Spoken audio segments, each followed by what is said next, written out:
And you had mentioned that you also like to exit the vehicle or aircraft, sorry. So you work with skydivers, correct?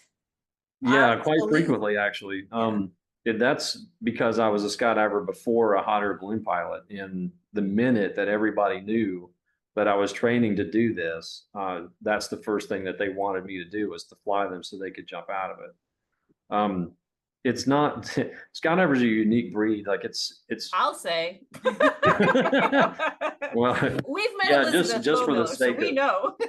just for the sake of pushing yourself out of what most call a perfectly good airplane, right? Mhm. That by itself already, people think you're crazy and all that, but all that stuff aside, and the risk involved and all that, they're just a unique bunch. And it's one thing to jump out of a Cessna 182 like they used to do in the 60s and early 80s, all the way through that point. But now there's big aircraft with tailgates and that can hold 20, 30 people, and they do bigger formations, and they actually now fly formation aircraft in formation so they can have even more people in the air together and things like that.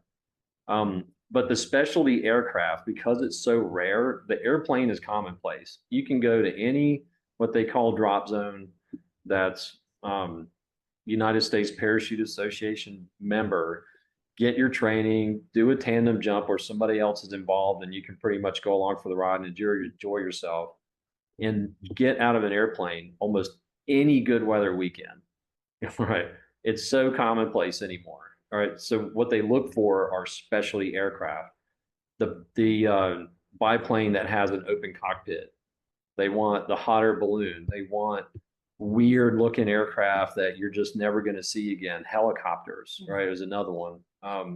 It's got to be So the Instagram minute they worthy. all knew that I was getting trained to do this, the first thing they wanted me to do was fly them all. And so I did, and I continue to do that to this day, um, to a point now where that's most of the flights I even do anymore. I used to half the year used to be festivals on and other passengers locally, and then that kind of changed because so many skydivers were asking that now I mostly do that. Interesting. Well, so like when you have a regular passenger, you probably are safe at a certain elevation. With skydivers,